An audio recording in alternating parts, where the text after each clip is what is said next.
Lahan yang ditumbuhi semak belukar di tanah gambut dan mineral di Desa Pulau Negara Kecamatan Pemulutan Barat, Ogan Ilir, Sumsel, terbakar Senin petang. Satgas Terpadu Karhutla Sumsel, terdiri dari Manggala Agni, BPBD Ogan Ilir dan Sumsel, Polri dan Damkar Ogan Ilir, melakukan pemadaman di lahan yang terbakar tersebut.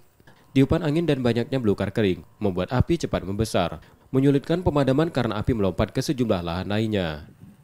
Komandan Kodim Oki OI menjelaskan kebakaran tersebut dari informasi yang mereka terima dari kebakaran TPA Palem Raya yang merambat ke lahan yang ikut terbakar. Untuk di TPA ini baru. Pak, ada kemungkinan disengaja nggak Pak untuk di TPA? Ini masih akan didalami oleh Gakum, jadi nanti akan diselidiki lebih lanjut oleh penegak hukum dari Satgas Penegak Hukum demikian. Angin ya, terutama angin yang cukup kencang jadi cepat merambat dan juga ketersediaan air. Ini tim teman-teman Satgas ketika bahan air sudah habis ini dalam hal pengambilan air itu cukup jauh. Upaya pemadaman dilakukan hingga Senin malam hari. Untuk luas lahan semak belukar yang terbakar masih belum diketahui.